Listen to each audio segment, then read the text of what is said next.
Hello, ladies and gentlemen. Welcome to another episode of How Goes the War. This is Azothan, and I have with me today two wonderful guests. I have Ordo and UTL, and we're going to be talking about a very big change that recently took place, which was the 1.85 patch update brought to us by Thur.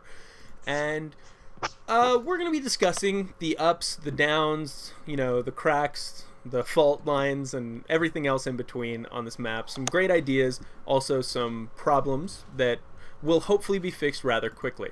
So I'm going to now introduce our guests. Ordo, go ahead and say hi to everybody. Hi. Excellent. And our good friend, previous guest, UTL. Hello, how's everybody doing? They're probably doing absolutely wonderful now that you're here, UTL. And just speak up a little bit because you're a little quieter than Ordo. Alright, There you I'm go, not on perfect. the desk right now. I'm holding the laptop in my hand, that's why. Oh god, that must be very difficult.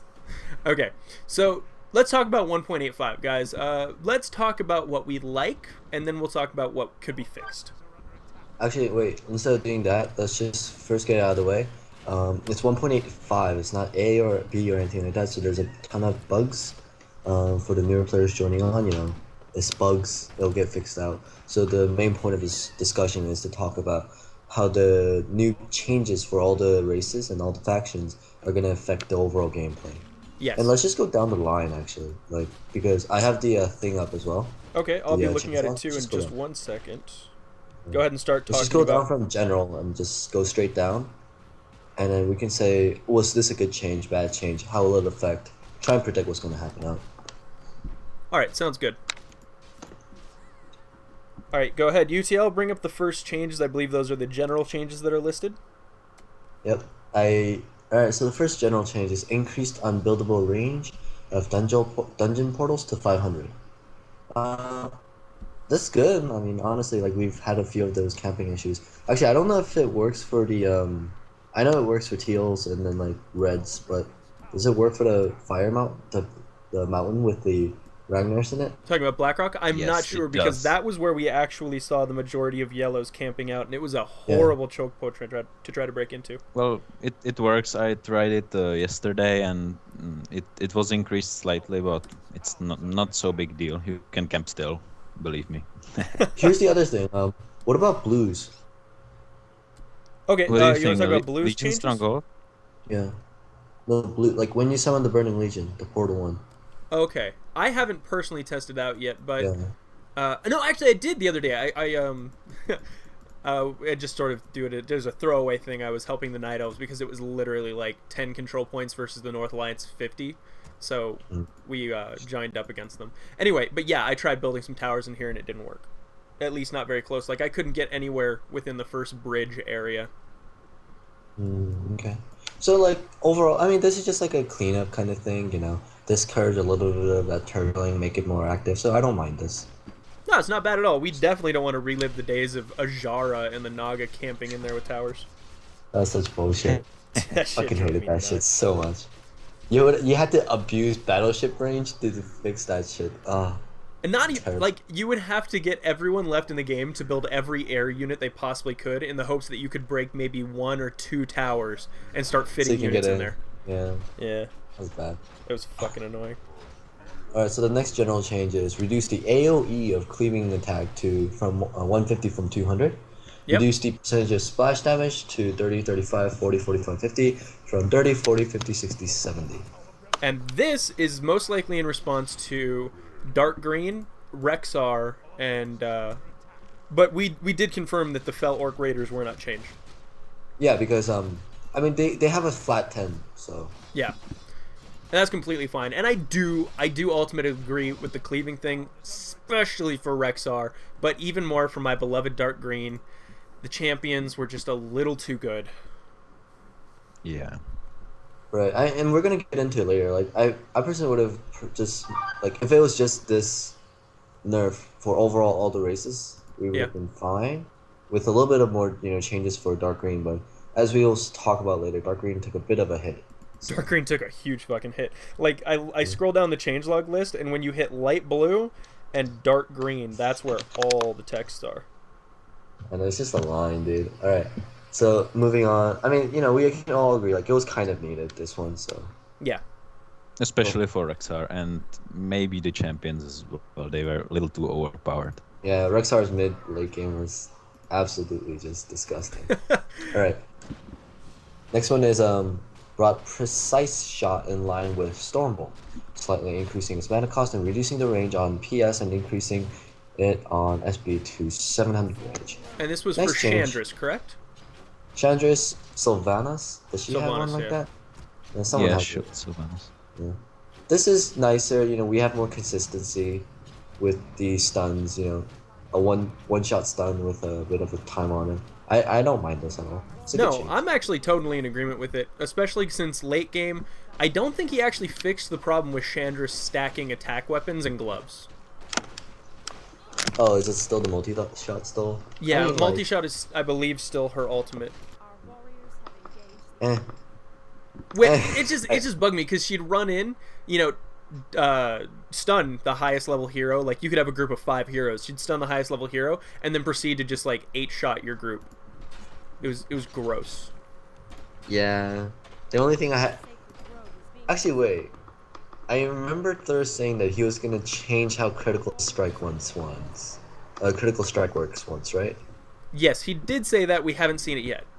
Okay. I mean, for Sylvanas, if that changes, I think the whole multi-shot thing, I don't really mind it. Yeah, it wouldn't be a problem. Well, to be honest, how many times you see Sylvanas surviving until late game? Right, but it was Chandris that was the bigger Yeah. problem, not Sylvanas. I mean, we No, still have the Chandris is problem OP. that as blue, I can kill Sylvanas like any day of the week. Yeah. She's a bit squishy. She's Right. really squishy. Well, Alright, so here's the next every change hero is is the squishy. one that I'm gonna bitch about. Yeah, all go day. ahead.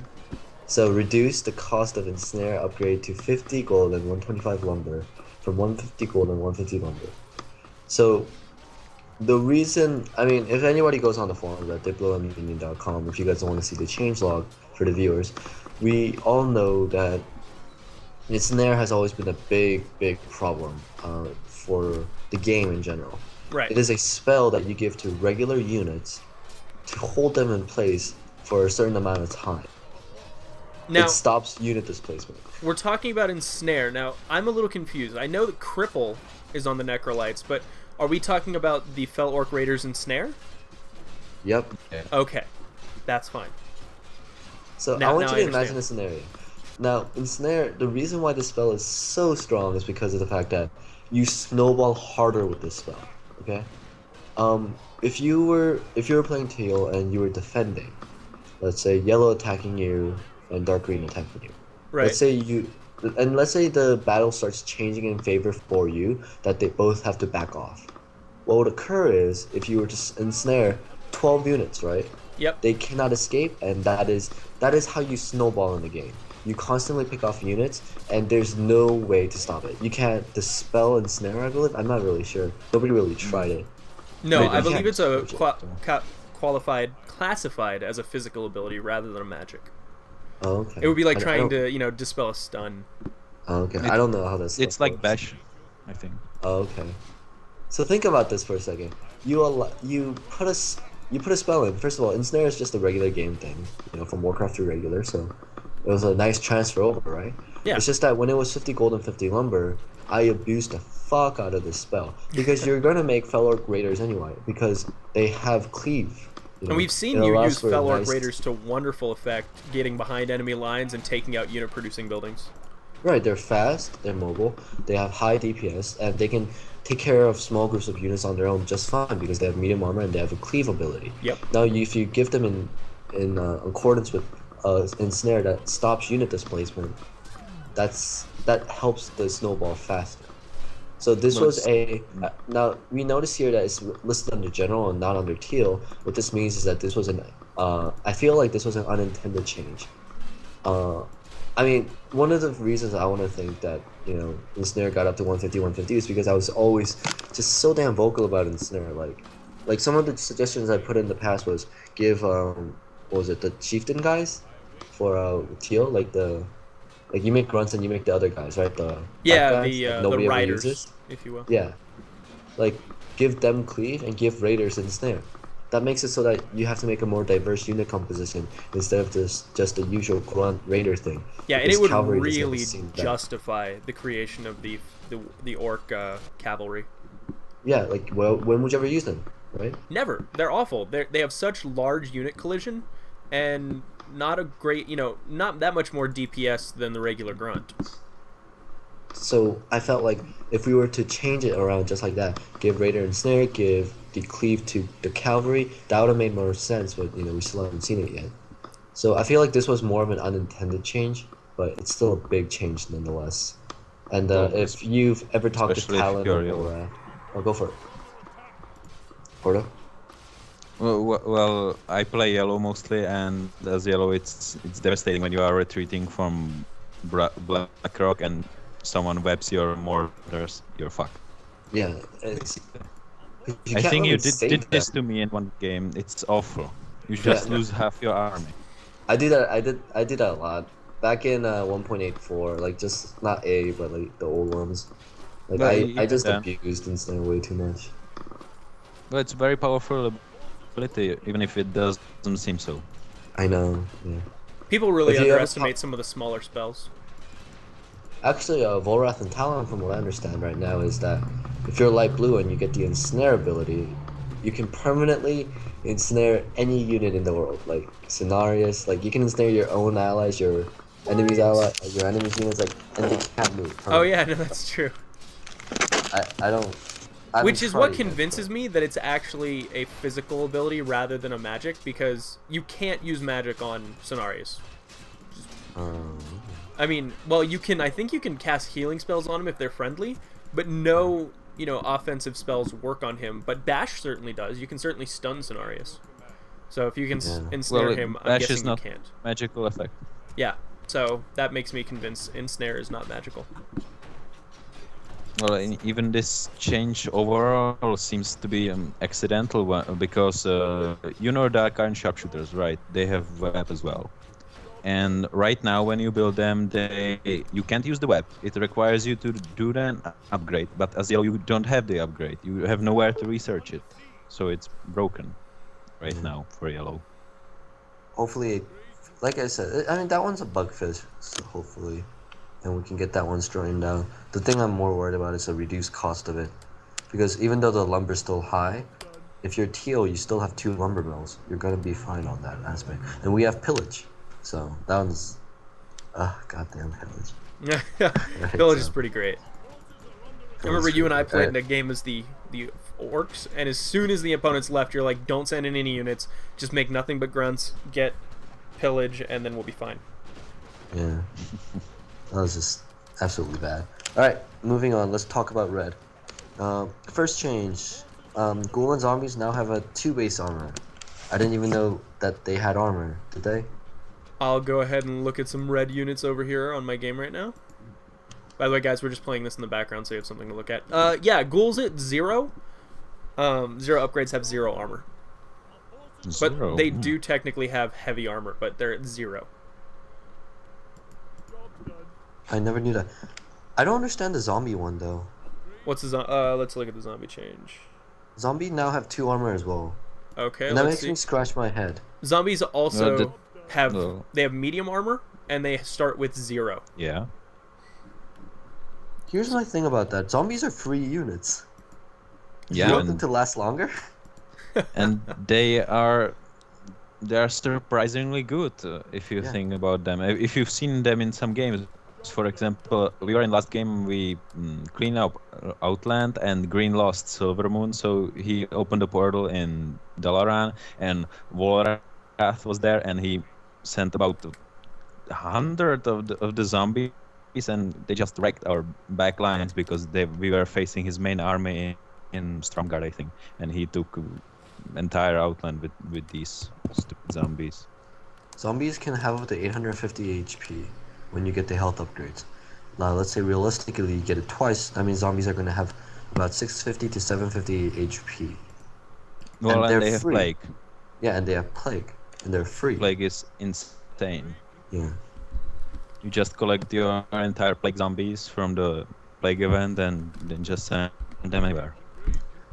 So this makes me wonder why the 2 base armor was given to these.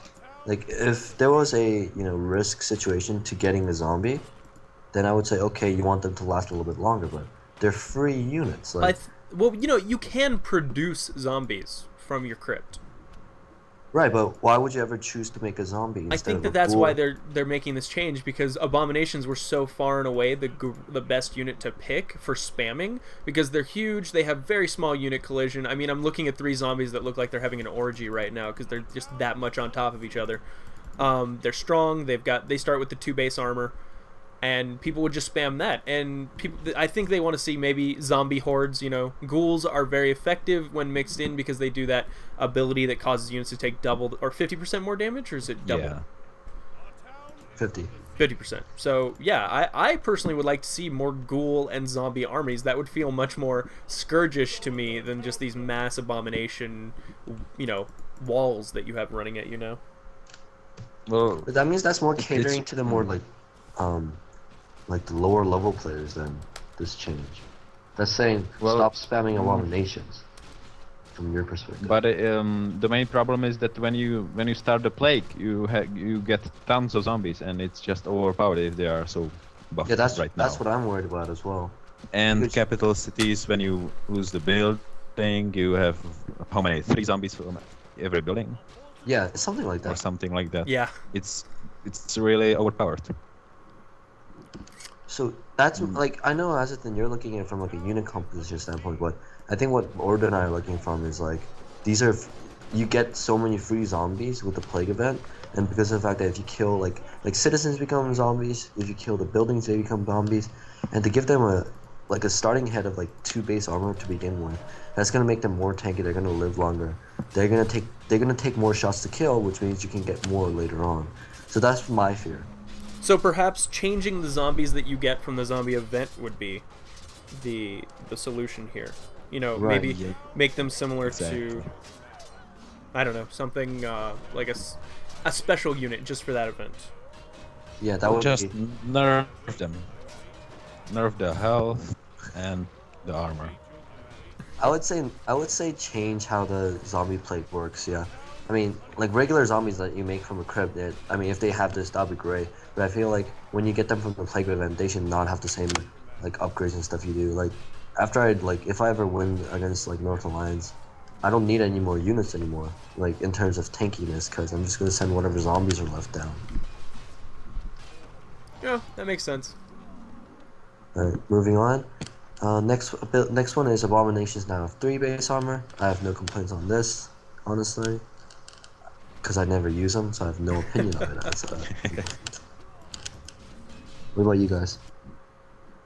As long as that armor doesn't scale up, permanently for each new upgrade, what I'm saying? As long as they're always just one more armor ahead of what they were originally, that's fine with me. I don't really give a damn.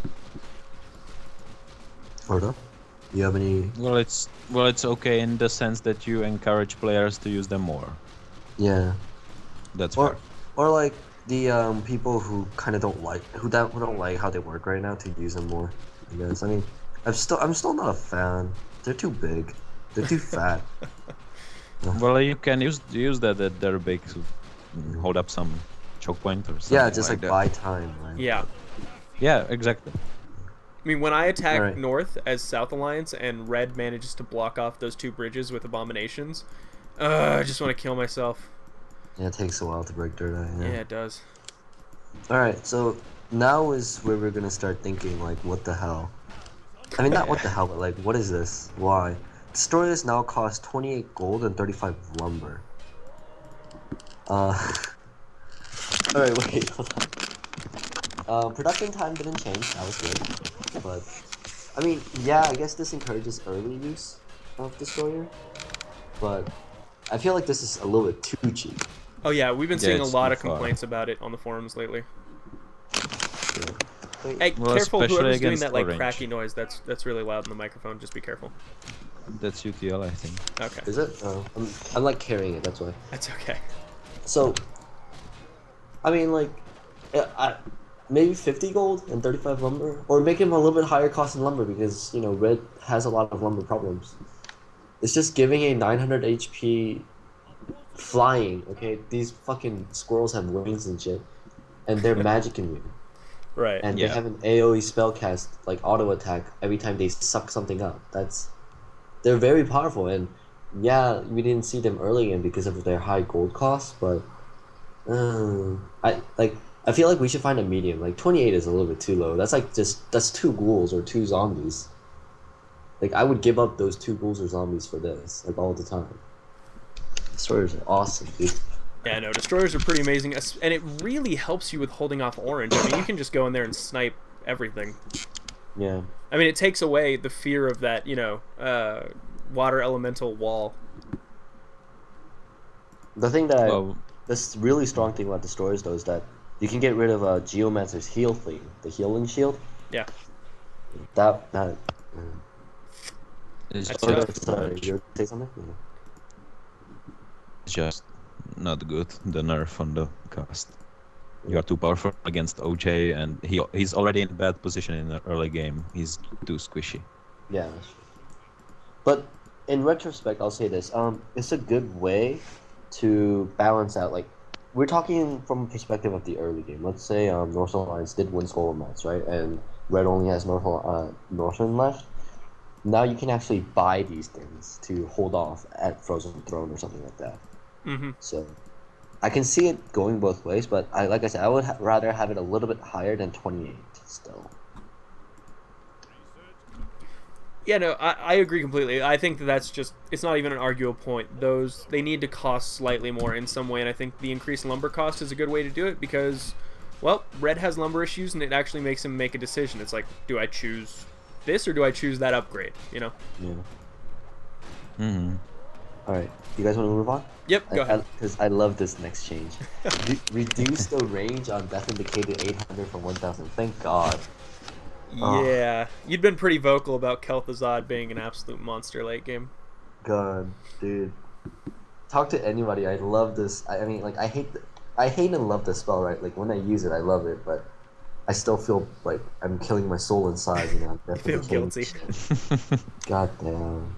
But, the 800 from 1000, it's a really nice way to change it because, right, like, the stun shots, if it's 700, that means that they only have to the heroes still have to, put themselves in danger to, like, stop Death and Decay. Yeah. But it's more doable now. You don't have to go past, like, the 50 lines of abominations to do it. Exactly. Yeah. This was this was a lovely change. I loved it. It's one of the few good changes to the balance. Yeah. Yeah, damn, this was scary. this version introduces many great ideas. The balance just has to be worked out on them. That's all. Yeah. Alright, moving on. Kel'Thuzad can no longer revive after destruction of the Frozen Throne. That's just a balance. That's just a bug thing, so Yeah. no comments, right? I guess it's moving on. Same thing with Arthas, no longer spawn after destruction of the Frozen Throne. Same thing, just a bug. So, you guys have anything else to talk about Red before we go to Blue? No, I can't think of anything for Red. Nope. Mortal? Alright. Let's talk about Blue. Oh, thank God. Legion Stronghold no longer trains heroes. Oh, thank God. So now we don't have to worry about people cheating and getting the Legion out early. Or I at don't least wanna- Legion units. I don't want to say cheating. Let's just call it as a nice It's a- loophole. It's Okay. abuse. It nice- was not intended. I'm sure we can all agree on that. Yeah. I didn't even know you could do it until these guys did it, and I'm like, wow. Like, I was on the same team as them, and I was just still like, wow. I didn't even know you could do this. Well, it's a little too convenient when you're like in a early game and then you see a Doomguard and you're like, what the fuck? Where the fuck did this guy come from? Yeah. I'm pretty sure Blue doesn't have this, right? So, yeah, this is a good clean way to do it. And then we see these next one, which is like, Satir's Soul Stealer now costs 11 gold instead of 15. My first question is, people made this thing? So, Well, the blood pack is used so rarely that I don't even know if that's good or bad. yeah, I didn't even know this thing was made, so. Sorry, I missed that. I'm What not were even we sure talking what's about a there? Satyr Soul Stealer. The The Satyr Soul Stealer Satyrs. cost change. Yeah, I didn't even know what that was about. I've never even seen one. Yeah. It's a ranged unit, I think. But I think that's when For you go blue. Blood Pact, right? You get Xavius. Yeah, yeah. It's so rare, guys, that we don't even know like anything about Yeah, it. we have 3 players who Yeah. play this game all the time, and we've never even seen this unit. Oh, I think I've seen active Blood Pact in about 3 games. oh really? Yeah. Okay, wait. I'll say this. Maybe it's the idea here, like, because if blue leaves gray, he starts with almost 0 control points, right? Right. Maybe it's addressing that issue. I don't really know. So I don't even know the stats on these guys, so like I can't really contribute other than like theory craft the shit out of it. Now, I personally very, very much miss the old Xavius, blue trying to take over Kalimdor thing. That was one of my favorite things in the game. That was hilarious, but I felt bad for light blue every time I played them. It's like, okay, after you get rid of blue, you guys, you have to kill pink and gray. Good luck And don't with that forget about shit. brown, Right, he's gonna swim in one time. because he wants Illidan. It's like gray and pink just want to kill you because you're on the continent. Naga want to kill you because they want to get Illidan. And blue wants to kill you because why not? Fucking satyrs are awesome. You can fucking do it because so. If you microed Xavius really well, you could make like just because he had that spawn thing where if he was attacking a unit and it died, it would turn into a satyr. I did not know that. Yeah, so you could Yeah. just, if you microed Xavius really well, you could make an unlimited army of satyrs. It was great. That sounds pretty good, actually. I think. Does the actual Xavius in this game have it? I have no I've idea. never even Yes, I seen think him. he has it. Yeah, that's the problem. We don't see it. Alright, so basically what the 3 of us are talking Ow, about. whoever's is writing, what- stop that, please. Guys. What? Can you do something? That scratchy noise was terrible. I don't got any. Yeah. Okay. Yes, I can. Ordo, careful. Alright, and then It the wasn't final. me. Yeah, I don't know if it's me though. I'm not touching anything. Alright. Okay, go ahead. So the final blue one is the can make an item shop. I didn't even know blue had an issue with item shops. I guess that's the blood pack thing. So well, congratulations, you guys have an item shop now. Yep, congratulations. Yeah. Problem solved. Yay! Alright. Congratulations. Now, let's talk about purple. Lordaeron City buildings now benefit from the masonry upgrade and have 2 base armor. That's good. I like it. That's totally fine, because we can see that in the old version, they should have been up getting it. Because it's listed as them supposing to get it, but I guess it was just a glitch that they weren't. And also giving them 2 base armor is a great help. Less zombies. Oh, hold on. Like, the city They deserve it. buildings get upgrades, right? Yeah. Okay. Well, they get demolished anyway, so it's I know, but it takes longer. postponing the inevitable. Yeah, but you have to consider the fact that not only does it increase the armor when you get those building upgrades, it increases the health. So it's taking longer in 2 ways. You're doing less damage to it, and it has more health you have to go through. And it gives you a reason to actually get them to begin with. Let's say you push out north, you push back Skullmans, and you're waiting for like red to come out from like Northland or something. If you get the masonry upgrade, you know that you're buying time now instead of giving them free units right away. Yep. So Well, it gives you a well, more. if you have free time, you may as well destroy them and kill the people in it. So I know, but it's one of that's those. maybe Like, better. oh yeah, I actually don't do that. I'm too lazy. Like I usually just go south of more instead of wasting time on the buildings. But this gives other players more time, I guess. I just don't like. Well, it takes so much time. I've seen it only once. Alright. Moving on, we have Indignation now has a 1-second casting time. I don't even know what this is. Isn't it the King Arthas ultimate? The thing that wipes really not everything sure. ability? Yeah, Is it that one? I'm really not sure. Or Yeah, is it no, I think that Brain's is. ability? I'm pretty sure that you're right. That it's Arthas' ultimate ability, where he just fucking kills everything. Once? Well, it would make sense because the Magnite's ultimate was nerfed as well. But to 3 seconds. That's really bullshit. Wait, so what's the... Wait, why make it 1 second? If you're gonna do it, make it like 3 seconds like Magni's at least. Like, make it equal across the board. I think his Instead of this- reasoning is that it's harder to get King Arthas than it is to just get a regular Magni. You're always gonna Yeah. have a regular Magni, but if red doesn't die, then you're never gonna have a King Arthas. Well, you have a point. But still, getting King Arthas to begin with is a reward. No, it is. Yeah. Well, the Because- chaos attack. Yeah, chaos attack, splash Uh-huh. damage, an ability to summon units, amazing Although damage. he doesn't have divine shield anymore. Yeah, that's true. Thank God. That's a nerf. Well, it would be too overpowered. Yeah, divine shield, 45 seconds, just walk around, kill everything guy. Yeah, awesome. Yeah, pop up shield and go out ultimate in some army. That'll be fun. So, for me, this kind of changes. Like, why not make it 2 or 3 seconds where it actually matters instead of 1 second? You know, so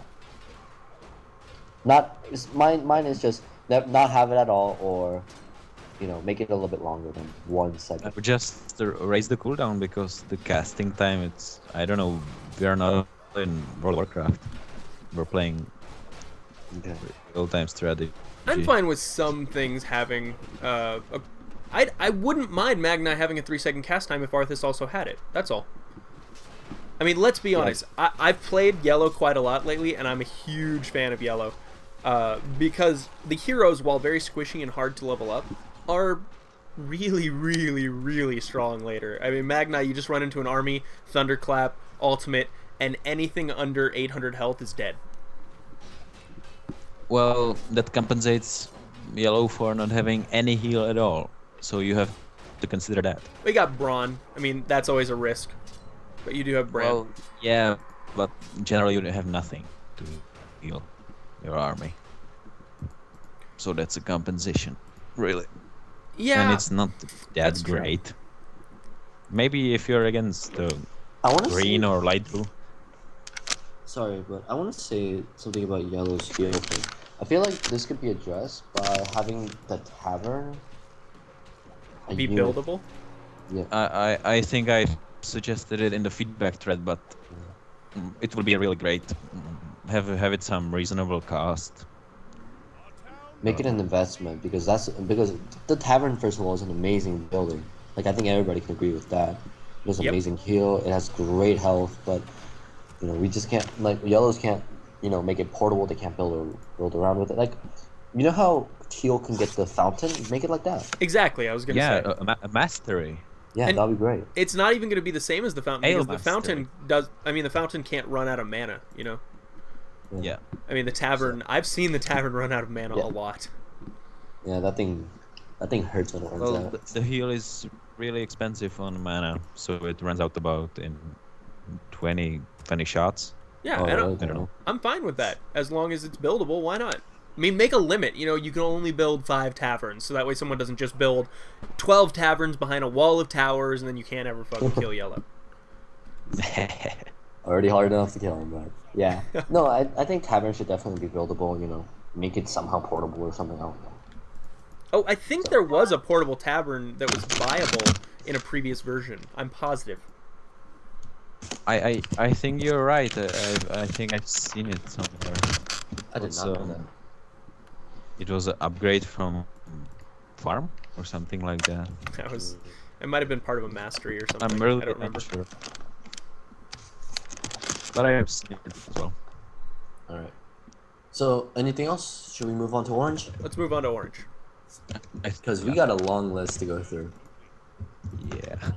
All right. Next one is Arcanus. Now, I don't know how to pronounce this girl. Arcanus now only costs 1 food rather than 2.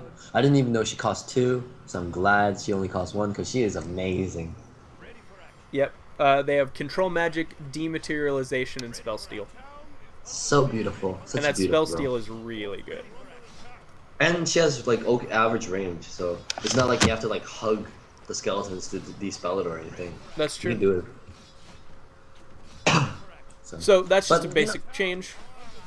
But you don't feel it really, because it's 300 food pop game, honestly. So, Yeah. alright. So the next one, oh god, replace Admiral Proudmoore's Thunderstorm, which was a great ability, with Admiral's Spyglass, reveals entire map for a short duration. Ugh. Oh my I'm god. kind of okay with that. I'm not gonna lie. I mean, what's the exact length on it? Isn't it like 2-3 seconds maybe? Okay, so No, from it's what 5 or 10, I think. Oh, from what Talon and Volrath told me, you can get it at level 3 first of all. So that's a bug issue, so we can skip over that. okay. My That's a problem bug. with it is the actual fundamental issue with this spell. You are giving a player who can only... I believe you can give the information to purple and green as well. You can give an ability to see the entire map. Oh, sorry, nose. And I have to wonder, does it reveal all invisible units on the entire map too? I'm not sure about the invisible, but the... I think it doesn't. It's like I see dead people. It just reveals the map. Oh, okay. But Okay. here's the real issue with that. You're playing a map that's I guess that's a large size map with 12 factions in it, and information is vital.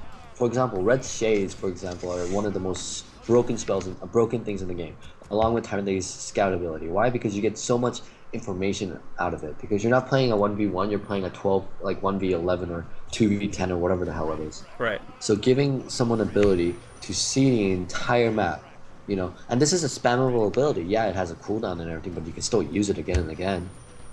That means you can check on who's fighting who's vulnerable, who's strong, and make decisions out of that. And you're giving it to Orange, who also has allies with purple and green. That means all three can coordinate better with this spell.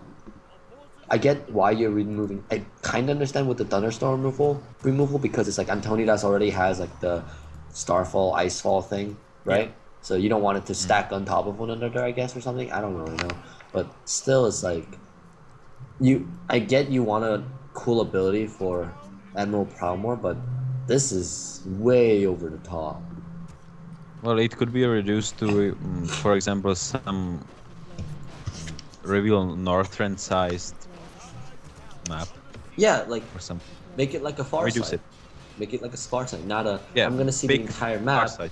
Casually stroll through the entire map with like my penis hanging out because I'm Admiral fucking Proudmoore, and then go, oh, I'm gonna make a decision now because I see that he's fucking up.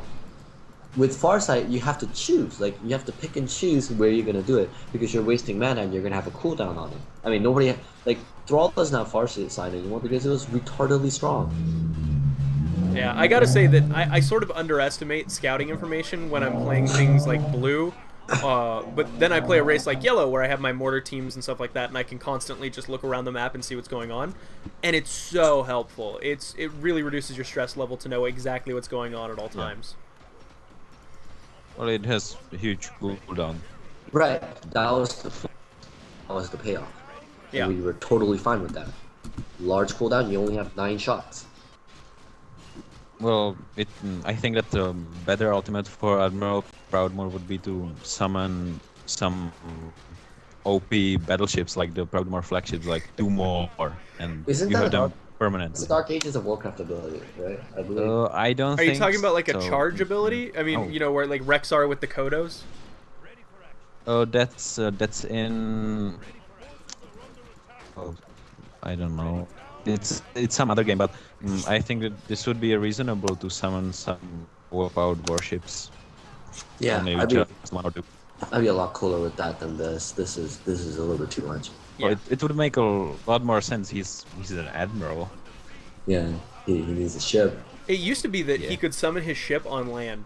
Like his ability was to summon Proudmoore ship, and he could you'd see a giant land. fight going on, and then just a battleship would appear in the middle of it and start doing, 200-300 everything. siege damage to your enemy. I remember that. That was fun. That was fucking It was awesome. a little bit broken, but that was fun. That was hilarious. Not fun as in like if you're the opponent, you're dying. Fun. It's like it doesn't matter who you are. You're just laughing at your ass off about how like ridiculous it is. It was Yeah. so funny. Like, well, I guess that's a battleship. I didn't realize we were playing battleships. I thought we were playing Azeroth Wars. Did you sink my battleship yet? No, dude. It's still up. All right. So. All right, moving on. We have a long list. Yep, rocking granite golems, blah blah blah. The iron sword and plating upgrades now, they benefit from it. That's I mean that was expected. Yeah, like makes water sense. elementals already got it. So. Logical change. Yep. And maybe we'll see more of a mix. Instead of seeing nothing but water elementals, we'll actually see OJs using the rock elementals for melee and then water elementals for ranged. It'd be more fun, I think, to see. And Antonidas has an actual like reason to actually get his W ability instead of just the Q and the E, just slow and the mana regen now. So Yeah. they should make it a little bit more diverse. And Yeah. then we have Reduce water elemental summon duration to 60 seconds from 120. Because now this one I don't mind because you're not touching the actual elementals itself. And what battle goes on for 2 minutes and then that unit survives? Please tell me. Yeah, we'd even see Oranges just put a group of 12 units, 12 Hydromancers on the shore, summon 12 or whatever water elementals, and then just send them all the way across to Kalimdor, and they could actually snipe control points doing that. Oh yeah. I've seen it as well. It's really stupid. Yeah. But I would say that the 60 seconds it's probably too much. I would say 80 maybe. Yeah, because the battle can kind of rage on for a little bit, yeah. Okay.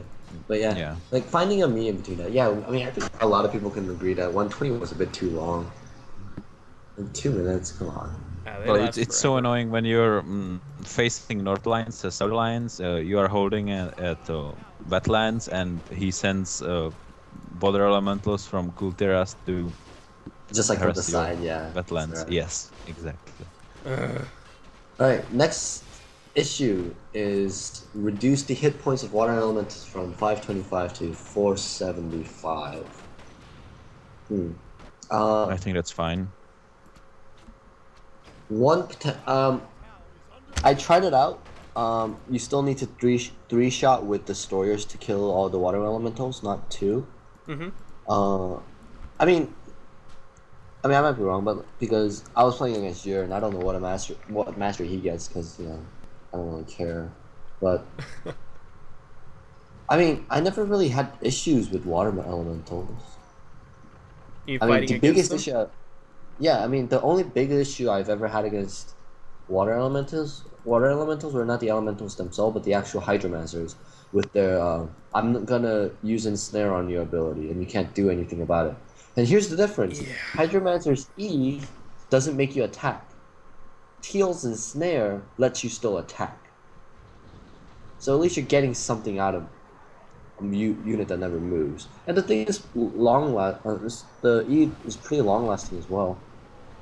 So, I mean, like, sure, you changed 50 HP, I guess. I mean, it makes it less tanky, but I don't know. I mean, I would have rather enjoyed a touch on the actual frost cell or whatever it is than the water elementals. I didn't mind elementals. Yeah, I'm really getting tired of Frost Tomb. It's driving me batshit crazy. I mean, it's kind of reaching that nice balance point where it's like you can now get destroyers for a cheaper cost in order to combat the frost cells. It's not the actual water elementals; it's the frost cells. But yet, we see the destroyers being a little bit too cheap, and then I still think frost cells last a little bit too long. So. At least, yeah, they do. They really do. Or you got any comments? I think we're fine on orange. Alright, moving on to green. Sylvanas Windrunner now has resistance skin instead of Anasterian. Like Azothan said when he was playing blue, you can kind of pick her off a little bit too easy. So this should make her a little bit more tanky. I don't mind this. Yeah, no, it's great. It certainly makes her harder to kill, and she gets put to sleep for fewer periods of time. She's going to take reduced damage from, let's say, a Warlock spam Shadow Bolt attack or something, and that's great.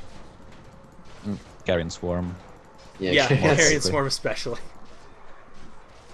So I'm always like, she goes to sleep, and I'm like, well, fuck it. I might as well go grab a cup of coffee. She's already dead. She's gone. She's too late to save. She's too far now. I'm sorry. Alright. Next is Anasterian has a new model. It's a Spellbreaker model. I think it's really cool. And then slightly changed statistics and a short range attack. I am cool with this. Yes, because it was very difficult to realize that you had one unit in your army that was on the front lines, and it was always getting raped. Yeah. I always lost him. Yeah. In the beginning, I just gave the sword to Sylvanas because I knew I would lose it.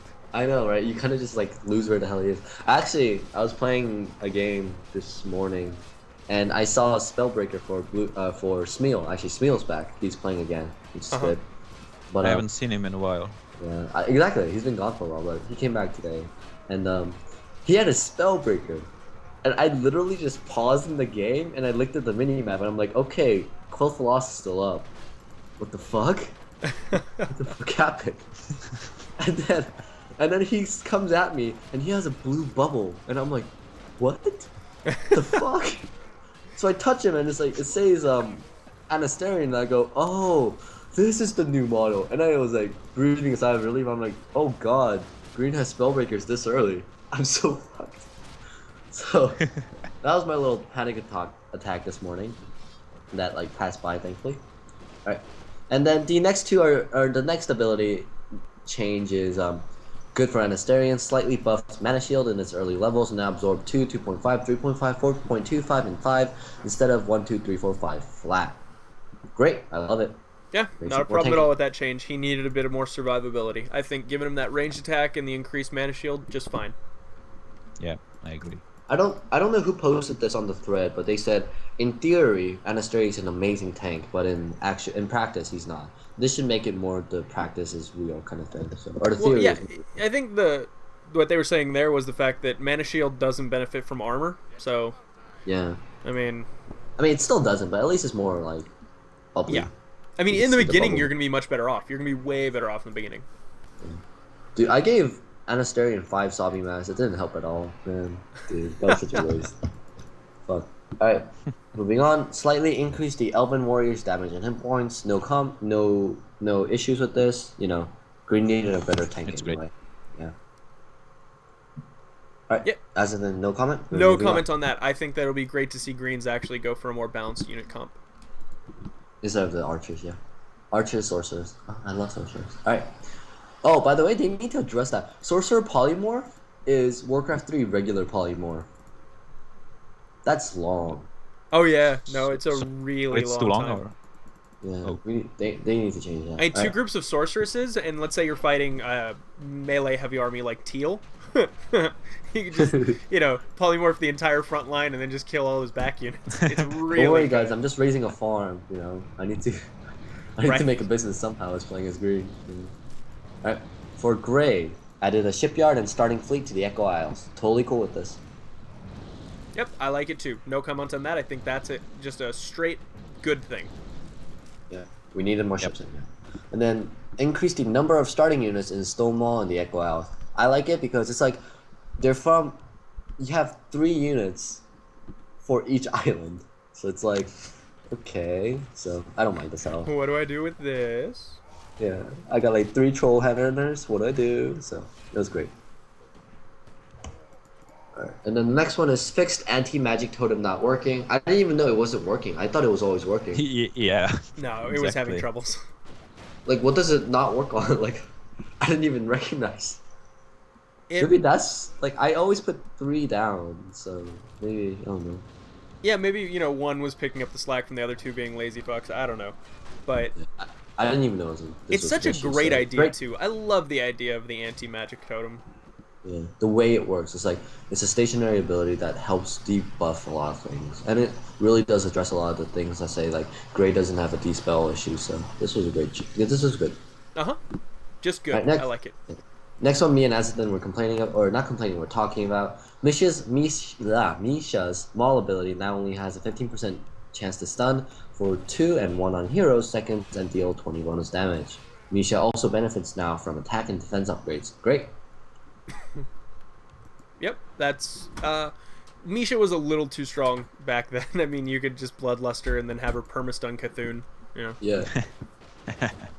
She's gonna be less like Scylla Bear Dota 2 Bear, which is like, I'm gonna chase you to the ends of the earth kind of thing. Do you hear me, Mal'Ganis? To the ends of the earth! Oh, Arthas. And then he dies. And then he sucks. He sits on his fat ass for like 3 years, and then he comes back, and then he dies in one expansion. It was great. Yeah. I'm pretty convinced Blizzard doesn't know how to handle my favorite characters anymore. Dude, all the Warcraft 3 people are dead. I swear. mean, okay, you guys played the campaign, right? Yep. Okay, so Of course. did you guys, like, when Arthas comes home and he stabs his dad, did any of you just go, mother flip a table, and then just get so angry at what had just happened? You're like, why did I spend the last 12 missions trying to save everybody? And then, to add insult to injury, they put Arthas at level 1. 1, I know. That was so fun. That was a little too stupid. Yeah. I mean, Like but, when campaign... you were almost killed by few footmen or in the campaign. Oh yeah. And you just scratch your head and you go, is this real life? No, I mean, like, I love the campaign. Though. Like, Warcraft 3 Reign of Chaos campaign is always my favorite. So, instead, Frozen Throne, I felt a little lackluster. So, Frozen Throne, I would say, was not as good as the Reign of Chaos, but I will say it is way harder. I'm doing a playthrough, and it's so much harder. yeah, your Night Elf one, yeah. God. Dude, I loved it. I love the rage when you lost the runner. Yeah. In that one. When you fucking restart the game, you're like, alright, guys, I'm back. I'm done. I don't know if we're at the same place, but. That was good. Yeah. Okay. Alright, so, next change. Pink. Now it starts with 150 gold. Great. He stopped starting with 350, so that's good. 150 is a little bit more viable. For me at least. What about you guys? I don't play pink. I don't play pink either. I mean, I think you're going to know the most. I tried playing...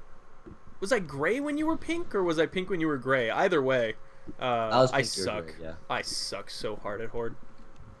No, you did great. No, I was finishing up in Calendar. I was like, yay, I got all my, pillage stuff. And then I see you're already killing Northrend and Lordaeron, and I was like, fucking UTL.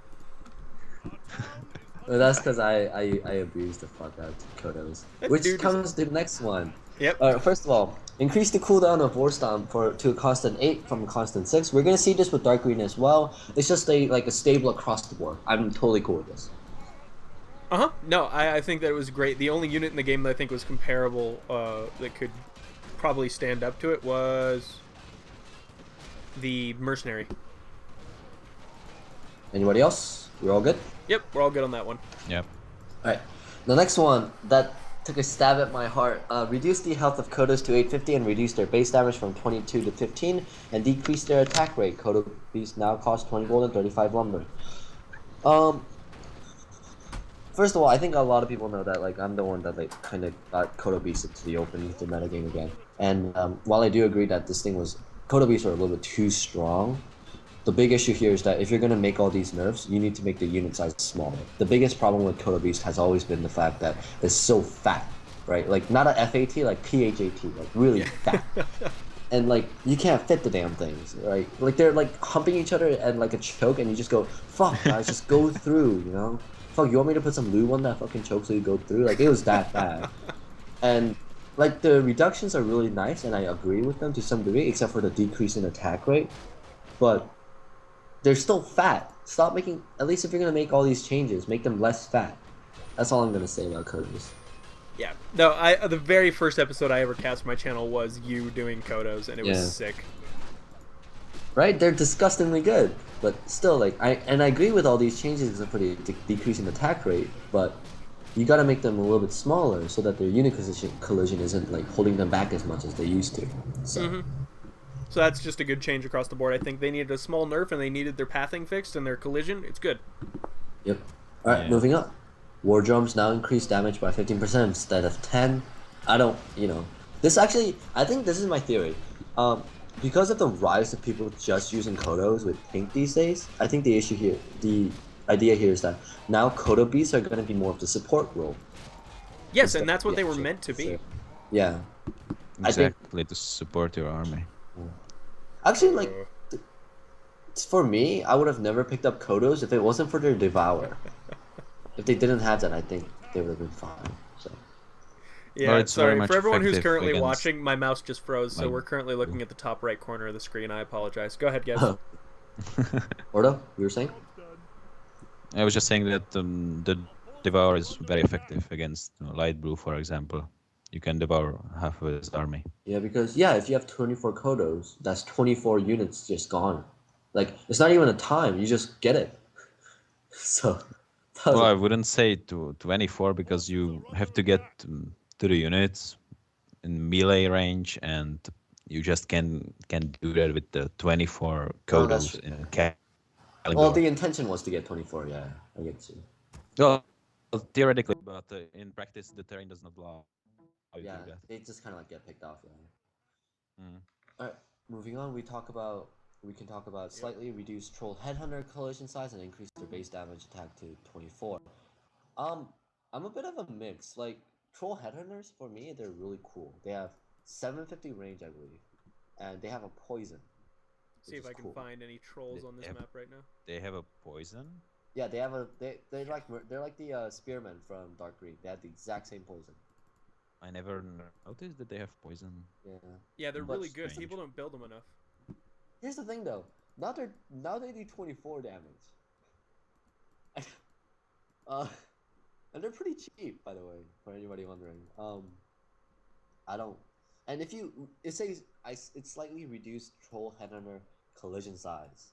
So that means that in an area they're going to be more cramped up. They're going to do more damage. If you have like a few grunts in the front and a lot of troll hunters in their back, expect a lot of meltings, especially because of the fact that Brown's hero squad with the Keeper of the Forest, they're like piercing on. They have like light armor, right? So piercing does extra. Yeah. Try that against 750 range troll hunters. That'll be fun. No, trolls are really scary, actually, in mass numbers. And I would love to see troll armies. I would love to see Grey actually have the option of being more trolls and Tauren. Trolls and ogres. Volrath does that. Volrath goes down that route. Because when I do, I only make like 2 or 3 just because of their command aura. And after that, I kind of just stop making them. Oh, the warlords? Because my tech path usually is like the melee style, so. Yep, you'll notice that a lot of players who play mass ranged armies are much more hesitant, where players who play mass melee armies are very, very aggressive, and aggressive is definitely your calling card. Yeah. Although the ranged units are squishy. Yeah, there's. Actually, Greys are like 650 HP. That was a bit scary. I wish the Grey would berserkers build like a. Ow, that's a terrible noise. What's that? I'm trying to. It's like someone's shaving. Yeah. Dude, Stop using. I got nothing to say. Shaving. His laptop has a shaving app. Mine's like an eye. All right. So are we good on pink or gray? Pink. We're good on gray and pink or whatever. Yeah. So. Like blue is so big. All right. So it deserves its own episode. I know, seriously. Oh my god. Okay. We'll power through it. We'll power through it really quickly. We're gonna go really fast on this, but let's talk about the actual thing in the end. Light blue, biggest changes in the world. Yep. Completely new race. Like I sat down and I tried to play it. Completely new race. Like half of the Mount Hyjal place that you're at, like the bottom of Mount Hyjal is empty now. You just start at Aberdeen. Oh, and Aberdeen has a really cool ability that makes you summon battleships, which is cool. But and you have aura from it, right? Which benefits battleships. 20%. Really cool. It's actually really small. Really small. Like once you get out of that range, you get out of that like aura range in like 10 seconds. It was really small, but let's go down. Most of the buildings now have a proper hotkey and train units and upgrades, with some exceptions. That's like the QWE upgrades or QWE stuff, which took me a long time to get used to because I kept pressing A for archers and none of them showed up, and I was like, what the fuck? Archer has received a health bonus. That's good. They're a little bit squishy. Yeah.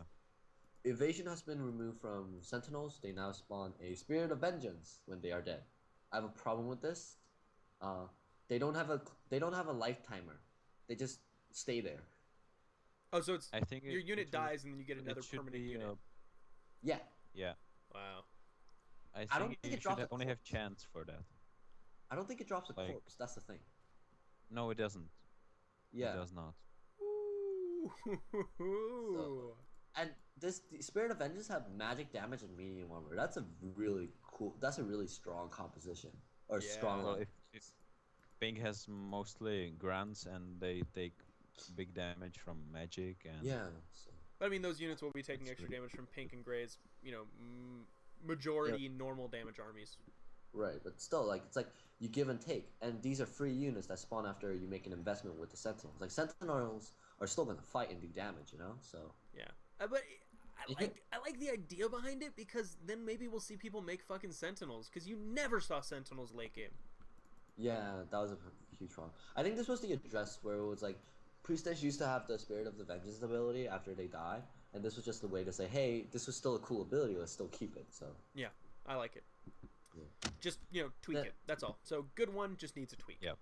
And then here's the thing, it goes, and then here's the kicker, Sentinel has slightly reduced health hit points. So the Sentinels no longer have evasion and slightly reduced hit points. That means that they, like, I guess they really want Spirit of Vengeance to be around. Yeah. Like, you're here to are die. Just like the shell. Yeah, you know like how you get a pearl, right? You get the clam and you have to open the clam to get the pearl? That's like my idea with the Sentinels and the Spirit of Vengeance right now. I like it. Alright, and then Chandralar, Guild Rangers, and Guild Wardens have been removed. Okay. I actually didn't notice. I walked my heroes all the way to the place where you can get the Chandralar, and I was just standing there for a minute going, am I missing something? I kept moving my heroes back and forth wondering like am I supposed to do it at a proper angle now? Like what the hell? You're like poking them like, hey guys, I'm here, what's up? Go back out. Hey, I'm back. Are you here now?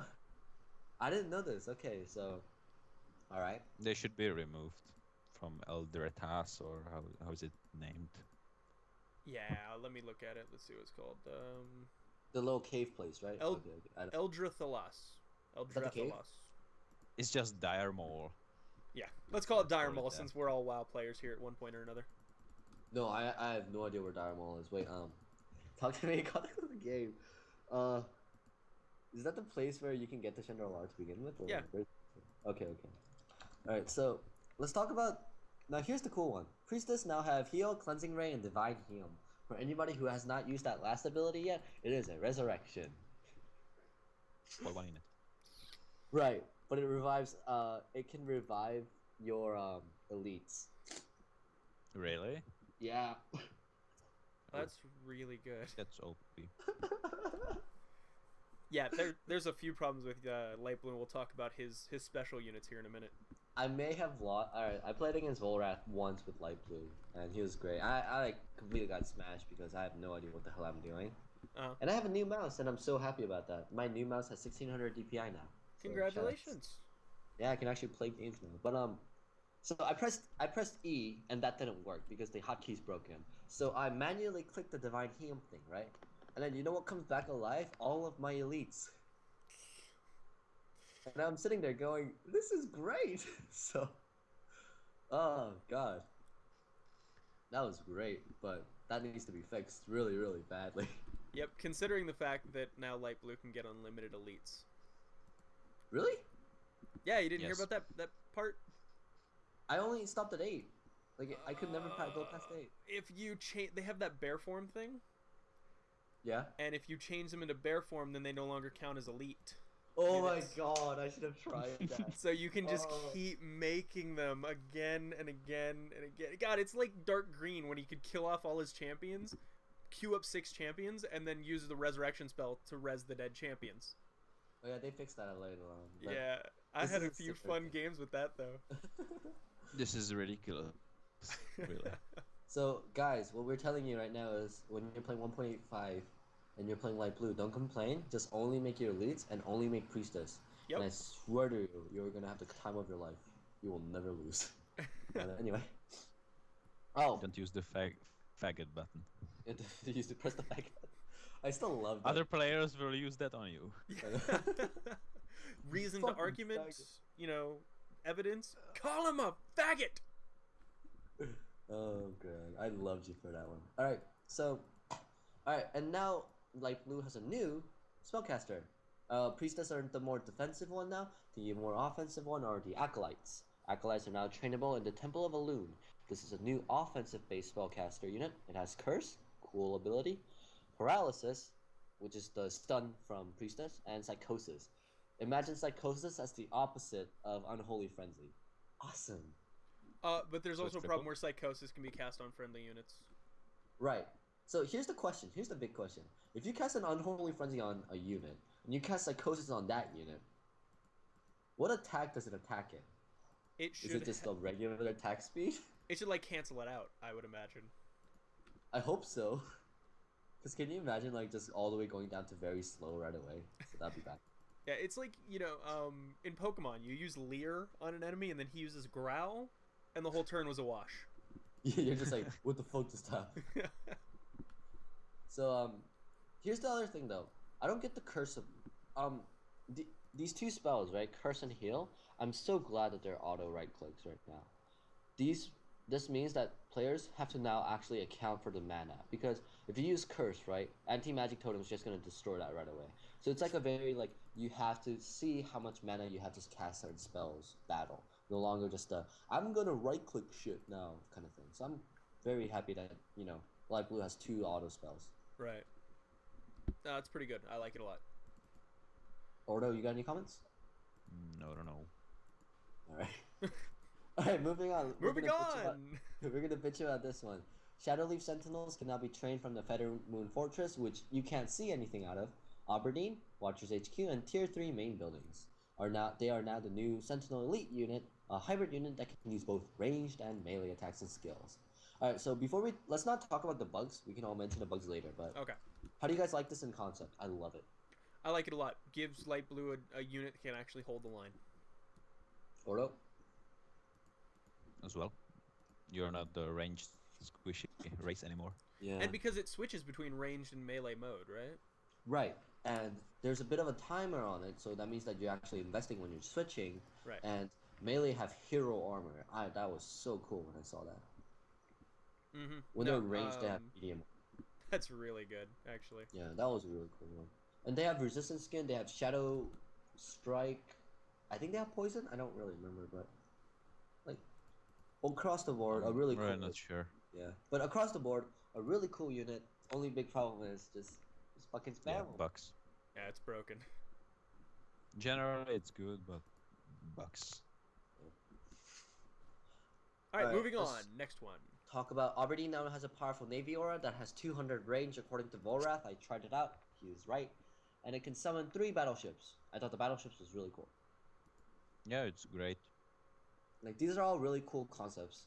And since Light Blue is still pretty buggy, so I like it. Yeah, like I said, this version is full of bugs, but I think it introduces wonderful concepts which will be hammered out by the players, and that's why we have a map maker and we have players so that we can give them the feedback. Yep. Alright, next one. Feather Moon Fortress now has a powerful, and I do mean that, true Shadow Rare. I think giving a building that can't die very easily 30% like attack increase is a little bit just 30%'s okay, I guess. That's cool. I like it, actually. I've always felt that a lot of races have sort of a place to fall back to defend reliably after you lose a big battle, and Night Elves never really felt like they did. Yeah, they only really had Mount Hyjal with the heal and the ability, so yeah, that was cool. Yeah. Okay. So cool, 30% aura. I rather like it. People may have to tweak that, raise it, lower it. I don't know. But moving on to the next one, because I know that we have some limited time here. Go ahead. Alright, 30 seconds after Elena is released, Light Blue will gain control of Maiev at level 1! Nice and watching HQ. By the way, Maiev, when she does that summon thing now, it only makes 1 at level 1. Oh So, no. That was cute. That's a little bit too far, maybe. But they did do Nerfing something nice Maya. where don't her units benefit from upgrades? Yeah, and Yeah, Naisha is actually really cool now. Hero damage, she- hero armor, yeah. has Divine Heal for 3 units. Yeah. She's a hero. She's an actual demigod now. A demi-hero. Demigod. Cenarius is like, hey baby, you're looking good. You want to make some more demigods? Alright, so Watchers HQ now gives the Watchers War Training upgrade that turns your archers into rangers. A more powerful version that also gives an automatic upgrade to the Ensnare skill. Hey guys, quick heads up. Make sure you make 100 archers before you do this, because once you get that war training, you're never making rangers ever again. Yeah, it's broken. Yeah. Bucks. But still a really cool concept. I love it. Yeah, cool concept. He Alright. just needs to fix the fact that you can't fucking make anymore after you do it. And then they have Ensnare. Fix the I'm never gonna make your units ever move again, even when they die Ensnare. So once that fixed, that's cool. The only big problem I have with it once again is that it's kind of a cheap spell, and you're giving it to a ranged unit now. So Yeah. it's like I'm gonna kite the living hell out of you, kind of thing. Out So. of all the races to have Ensnare, I think it fits Night Elves best. Like, That's what they are. You know, they trick you, they trap you, and then they outrun you and shoot you full of arrows and kill you. That's night elves in a bottle. Yep. But So it's fix, still lower ensnare, but keep it. I think I like it on the units. I'd rather just have it for like 3 to 4 seconds instead of like the 12, 15 unlimited spell thing. Yeah. Alright, and then Naisha has a powerful resurrection skill. She also has hero armor and hero damage. We talked about that. She's finally a demi hero. My have summon now have heavy armor, increased collision side, and are significantly smaller. I like the balance. Yeah. You make it smaller, but increase the collision size. Nice Those balance. two things were definitely needed, and they work out fine. Just make sure you can make more than one, because I kind of want 3 again. But I don't know what their HP is, so... Next one is increase the attack and attack range of the Hippogriff Rider. Hippogriff Riders now have a multi-shot. Love it. Love it, love it, love it. Mm-hmm. We'll actually see Hippogriff Riders used. Yeah. Exactly. I've never seen one except the first 2 you get. So Did you? Yeah. Have you guys actually seen them in game? yeah, they're really cool. They So- shoot like 3 shots. Okay, 3 shots. Thank you. That's what I was wondering how many. And like they do pretty high damage. It's just that when you get 8 of them, like back in before dispatch, it was like, okay, I got them. That's cool. Yeah. And then now they have multi-shot, so now like Juku who uses the Griffin Riders to hell, like I bet he can like abuse the fuck out of Hippogriff Riders now too, so You know what that should be Hippogriff fun. Riders That'll would have be- actually been good for, now that I think about it? Control point sniping. Yeah, but they were like they still like were pretty slow in terms of shots. They have like 600 range, right? For like 900 HP, and they're like piercing armor, so Yeah. I just meant but, you like- could dismount the archers, attack the control point, mount up, and go. Oh, okay, yeah, that's good. That's good. Alright. Next one is increase the HP of Fettermoon Stronghold from 1100 to 2500. That's cool. That's an actual base now. Yeah. It does something. Yay! Good. And then the next one is Fettermoon Stronghold now has a land connection to Feralas and to Silithus through the Isle of Dread. I'm up and down on this. I completely disagree with this. It's completely lore raping. I think it was put there because we almost, like, in a lot of even pro level games, you would see Isle of Dread not even get touched. People would I just mean, like, I would ignore always it. get it, like, no matter what. And for me, it was the idea of, I used the APM that I needed, because moving ships is harder than, like, just moving units, right? To me, it was the idea of, okay, I'm spending the investment in order to get this extra control point and the units, and this is me being better than others because I'm using significantly more APM to do it. Now it's a connection. And here's the balance part that I'm scared of. Once you lose that bottom base at Cenarion Hold, I only remember this because I fucking lost that once and I was so pissed. Once you lose that place, right? You're giving an access to 2 different areas to Fetterman Stronghold.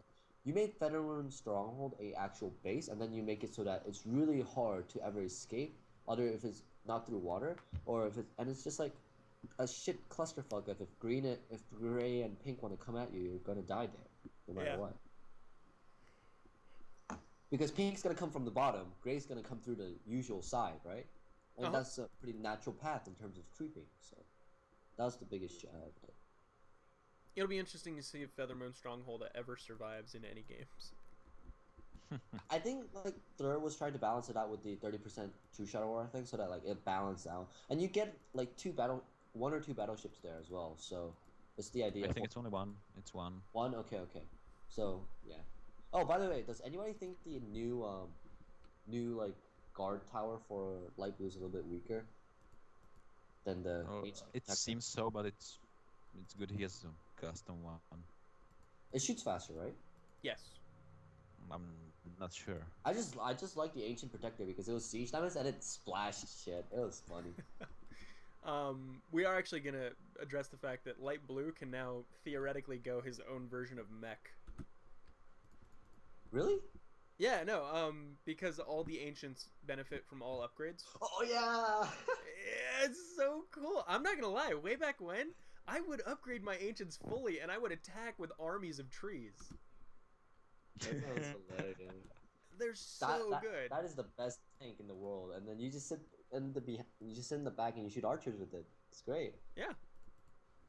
It's really strong. I would love to see March of the Ents. I mean, we've got the druids, that's fine, but get those ancients in there and oh my god, it's an epic army. I will play Light Blue all day. Yeah. Lord of the Rings. New Lord of the Rings. Oh fuck the orcs. Oh look, see it fits. Lord Alright, of and then Ron the last- Rings. Lord Run. Alright, the last two are just Aberdeen Ancient Classification. Should have been a long time ago, and Light Blue now has a small base in Lunar Spring, no problem there. So let's talk real quick. What do you guys think about Light Blue now? This was a complete overhaul. I think it adds a new dynamic to the entire fight. I absolutely love it. I think it's great, but it has a lot of issues, a lot of bugs. But generally, it's great. The revamp. Yeah, no, Because no, for me, it's I like very much like it. yeah. Because for me, it's like you get two different spellcasters. You have like a displacement ability. You have new units. You have new powers. So I like it a lot. Moving on. Oh, Well, no. yeah. What's up? Go ahead, Ordo. I just wanted to say that up until now, you were just a weaker ranged Brown. That's true. You just sat in the back, hoping that Brown worked with you. Brown, please Yeah. get your fat ass down here with your giants. I'll shoot from behind. I'm the sniper. Exactly. Yeah. Until you get Chandras to level 10, and then you just stop giving a fuck about everything else in the world. Yeah, just murder it all. Yeah. Because, I mean, we have to remember, the Druids, awesome, great, they're fun, they're cool, Mountain Giants, whatever, but the Night Elves, the Sentinels, are bad motherfuckers. They are kick-ass in lore. You know, they've held the entire continent, they've killed every threat they've come across, and I want to see them. You know, they're not just ranged units. They do have vicious female hand-to-hand fighters who will wreck your face. And I like that we're seeing it. Yeah, now we're actually seeing it. Yeah. Alright, and then Brown fixed the tooltip error with Mark of the Wild. Okay, bug shit. And then added some additional starting units. Love it. Because when you're scrolling around Mount Hyjal, and you'll notice that you only have 12 units in the entire map, Yeah. you kind of wonder. I didn't know Night Elves were like this, like, semen lacking. Like, they couldn't make units. You know? They're just lazy as shit. Yeah. Lying in bed and shit. Alright. Yellow? Alright, Ordo, you want to talk about these two? Well, it's basically nothing. Gordon can now hit air units and lightning streak. Magni's ultimate has 3-second casting time, which is ridiculous. And here's something that Juku told me. You need a castle now to make build Griffin Griffins. fighters. Yeah. And you don't even have a town hall to begin with. Yeah, I wanted to address that as well. It's really stupid. And when you lose Iron Forge and you want to make every pick useful, you can do anything. You can even research the Griffins upgrade, and you can even build the Griffins. So it's really not okay.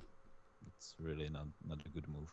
Yeah, I'm gonna be sad because intentional. when I play yellow, I'm Griffin mastery all day. I have my Griffin army. It's wonderful. You can, I mean, there's so many fucking uses for a full control group of Griffins that I can't even go into them all. But people who have been watching this game will have seen the way I use them. I pick off transport ships that are trying to land me. If an attack is going poorly and they want to get their heroes out, oh, too bad. I have Griffins over the sea. You're dead. You know. I did exactly the same. I lost Iron Forge and I just made the Griffin group. I made the mastery and I just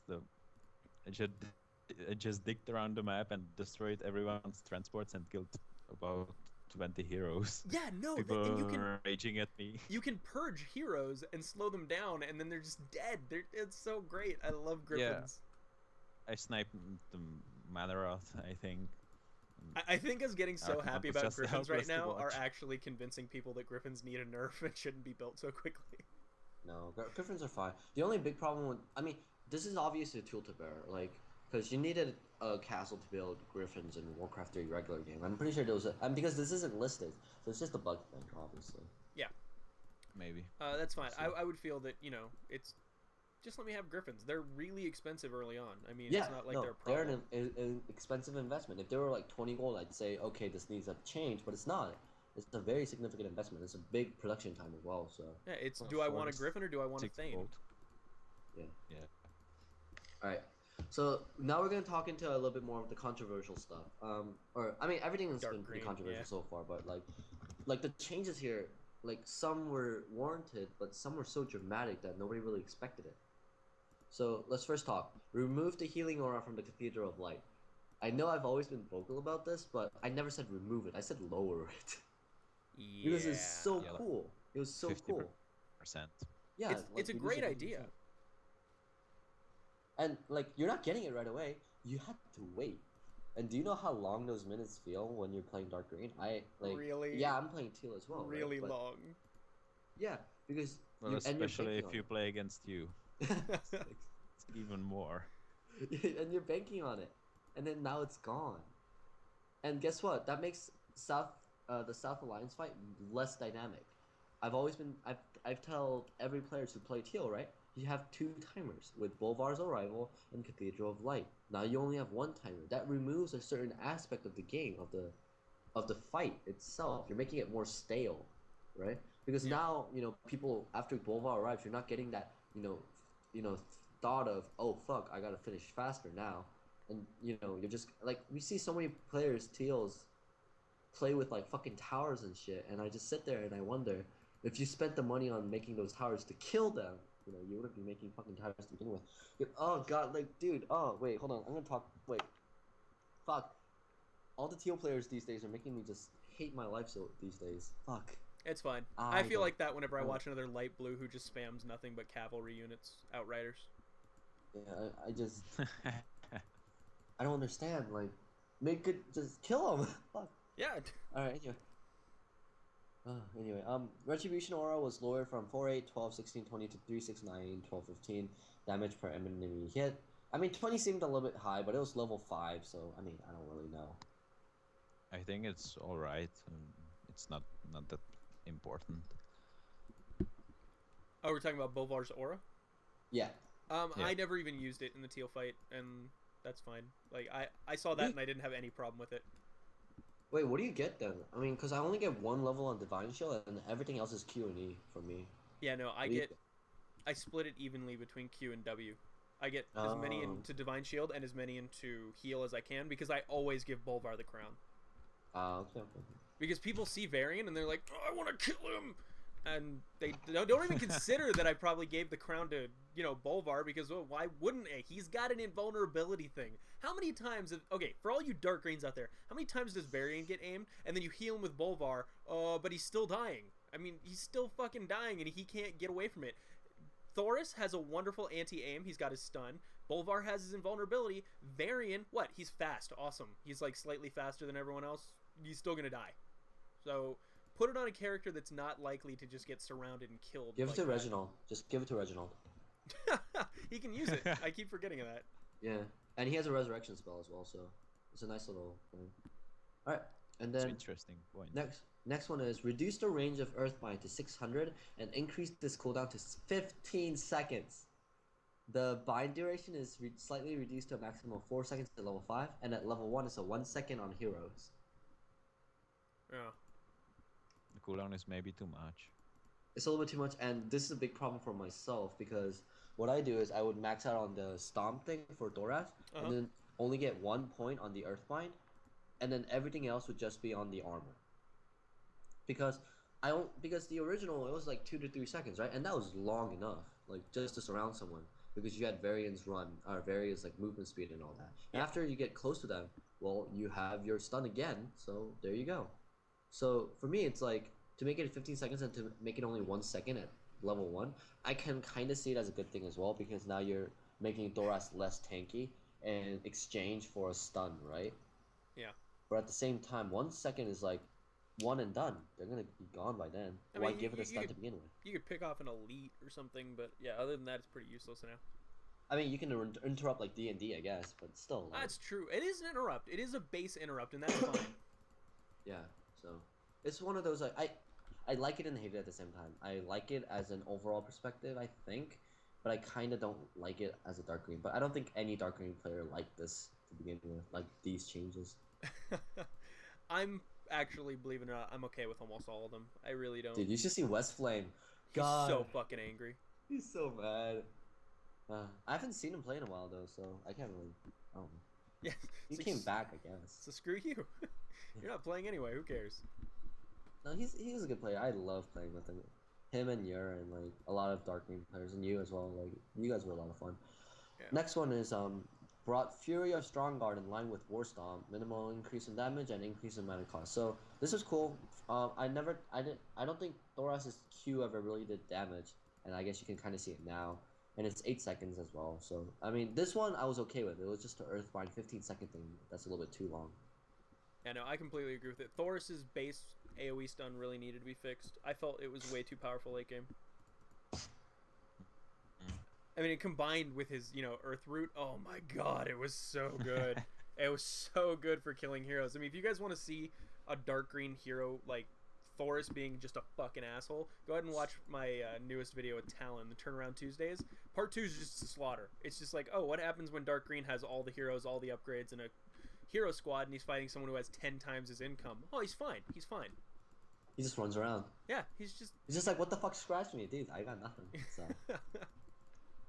Alright, next one, increase the cooldown of Fury of Strongguard to constant 8 to constant 6. Once again, that's in conjunction with the War Stomp, so that's fine. Now, here's the weird stuff. Reduce the hit points of captains to 850, reduce their attack damage, and change their armor types to normal. They now cost 22 gold. What was their price before? 25. So, you gave up 3 gold to make it the shittiest unit possible. Yeah. They're really useless right now because of the armor. I wouldn't say it's useless. Like, you can have 1 or 2 around. Like, you taught me a long time ago that if you just, with your hero squad, you had 1 captain, you're giving that armor. Yeah, the aura is useful, but with this nerf, the captains are nearly useless. We might see captains be used for their original purpose, which I imagine was to be part of smaller control point group stealing things, or side attacks and stuff like that, because they're not supposed to be the greatest unit in the world. They're supposed to be inspirational. They're the captain of the attack squad. Yeah, maybe. But here's the problem with it. Like, you're giving it a normal armor. Like, heavy armor was totally fine. And here's the thing, like, you take away 150 of their life, right? But at least let them keep their armor so that they can live a little bit, right? But you also take away the armor as well, and then you take away their attack damage. You're like triple killing this thing. Yeah. That's actually a pretty big nerf that I wouldn't agree with, I guess. And here's the other one. It says right below, reduce Captain's Devotion Aura to 4 armor. I agree that the armor aura was a little bit too high, but when you stack all these in conjunction with one another, it's like, why? Like, at least give it something, which is 3 gold, I guess. You get 3 gold more when you make a captain, I guess, or you keep more. So if you make 12 captains, what, you keep 36 extra gold. That's great. Like, everybody knows I like teal a lot. I'm a prolific teal player. I love to play teal. But even I look at this and I go, why? Why did you do this? Yeah, you posted saying you weren't going to play anymore until they fixed it. I think a lot of people mistake me thinking, like, I love, like, steamrolling games, right? No, like, I love challenges and I love playing with good players, and, I don't mind sticking around and just talking to others after the game because I hate typing in the game. God, Nodal was like, I was playing with Nodal as dark green and he was yellow and he was like, dude, let's go do this. And I wouldn't, like, reply back because I was so, like, lazy. And I would just ping shit. I would just ping. I'd be like, come here, come here. Fuck. So, the changes were a little bit too much here. Alright. And then, Evan would type later on, when you get the Endurance Mastery, which is, it now increases Captain's Devotion Aura to 7, everything gets the 7 armor. Yeah, your opponents, buildings, creeps, trees, water, it all gets it. Land. It's ridiculous. Augur with the invulnerable aura, invulnerable shit also gets 7 armor. It's great. So, yeah. I mean, that's a bug issue. But the real issue here is the change with captains. Too much. Yeah, I feel like people were looking at Dark Green and they were seeing all these complaints about it, and I think he just thought, well, obviously this is a combination of all of Dark Green's, let's just nerf Dark Green across the board and he'll be fine. No, you just needed to nerf 1 or 2, maybe 3 things, but not everything across the board.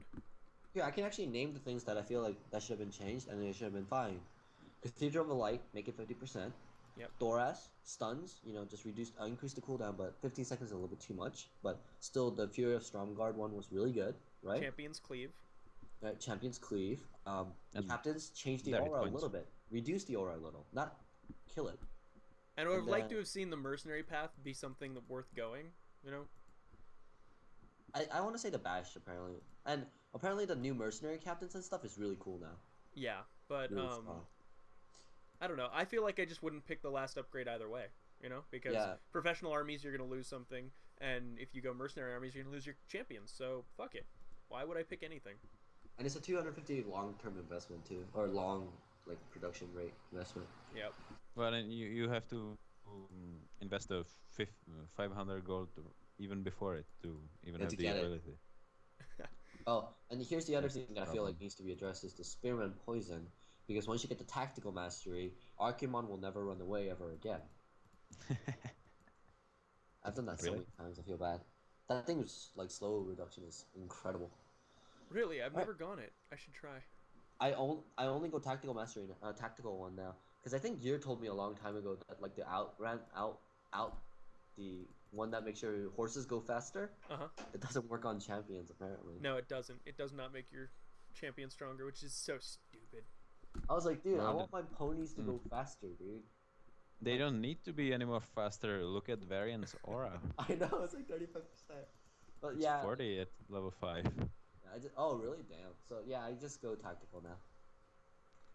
All right, and then the next changes are mercenaries now have heavy armor, extra health, increased damage, cost 17 gold. I mean, I like it because you're now making it so that here's a unit you can use. Please use it. But it's like a trade. You're trading captains for a mercenary. Yep.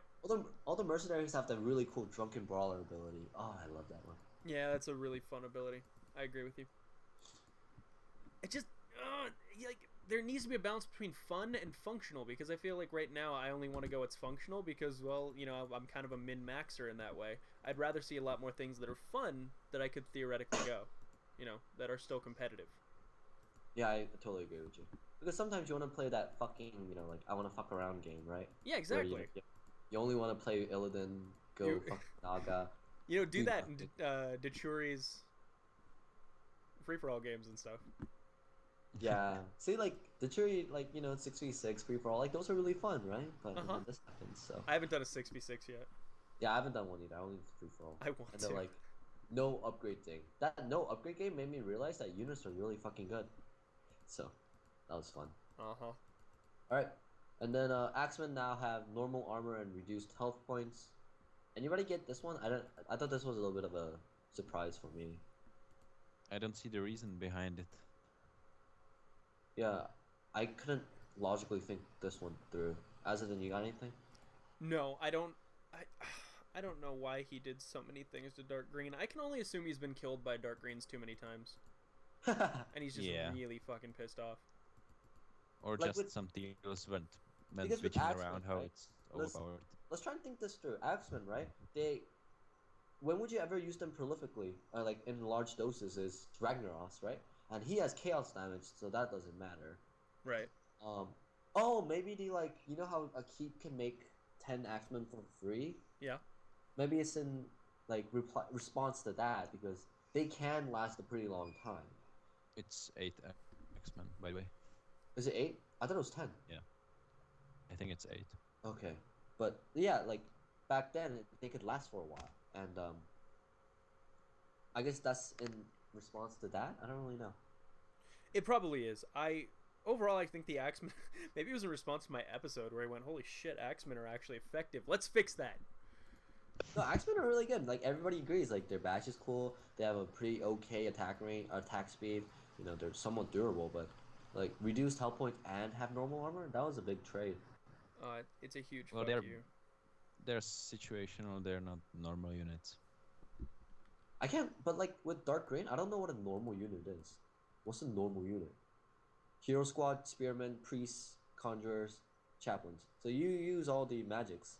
You use the range. What do you use for melee? Outriders? They're kind of weak. Champions. I mean, I used to use a full group of captains, but now I'm not gonna. Yeah, so I don't know. Like, I guess the idea here was that there was really that no non-standard kind of thing. Yeah, it just feels like Dark Green is being made into the well. Let's see what human units are like if we just totally fuck around with them. I mean, and it certainly differentiates him from Purple a lot more. All right. Well, that's right. You know, But he still shares nights with him. that's true. That's true. All right. So let's talk about the significant changes to teal. Because obviously, if we have Yeah. big changes for yellow and dark green, we need to have a lot of changes for teal, right? Obviously, I mean that would balance the game. Right. So let's try. Okay, Let go me ahead. get some water. No, no. It's gonna be a long Here it talk, is. so let's make sure we're geared up. Here it is. Increase Magtherida's base defense to 2. Oh my god, that would be really good if it was followed up by something. Was it? No. Dun, dun, dun. Oh.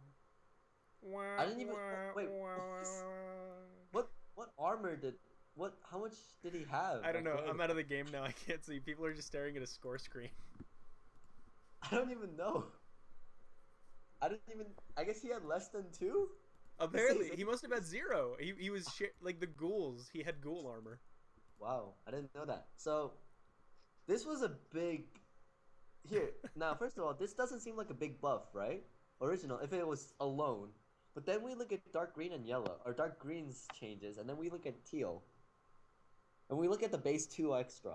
And you go, so Magtherida is most likely never gonna die, right? Yeah. Unless I really fuck up. Okay, so to me, this feels like what I've always felt like as a warrior or a shaman playing WoW, where I'm like, fucking frost mages are just so ridiculous. Okay, let's go have frost mages teal, and my class is dark green. And I'm like, alright, fine, I got nerfed, that's fine. I was feeling a little powerful, you know, maybe it was unfair. Let's see what happened to frost mages. It's like, oh, frost mages have a single buff, and every other class has a nerf. That's fine. I guess I'll just have to learn to be better. That's how this is happening right now, but it was just so across the. This was such a strange change too. I guess people are losing Magtheridon too much. To be honest, I Well, they rarely are. see Magtheridon live, except if it's What you. are these? What are these teal players doing? They're not using cripple or ensnare. Oh my Like God. if you think about it logically, I cannot imagine how a dark green could break through your line and attack your Magtheridon without you crippling and ensnaring every unit that goes for him. Right, because cripple reduces your attack damage, your attack speed, your armor. It does everything for you. I mean, and if you just attack, and if you have fireball. Kha'Zix and Magtheridon sitting together, and they try to aim him, even Dark Green's hero group is going to almost die trying to Ow. kill the two of them. Yeah, So like we saw it with your video, right? Like Talon tried to kill me after like I disconnected, and he couldn't because my character just sat there. He was like, "Sub." that's what a lot of teals make. They're like, "Oh, I'm getting attacked. I better run away." I'm like, just turn around and punch him.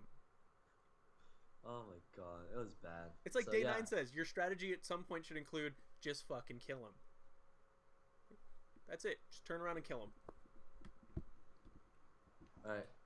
So let's talk about the last ones, and then I have to go. So let's do Okay. this. All right. Anyway, teal was out. This was South Alliance is weird right now. All right. Illidari, Naga can walk on water again. Illidan and Lady Vash as well. Yay! Woo! I love the Naga are back in some form with water.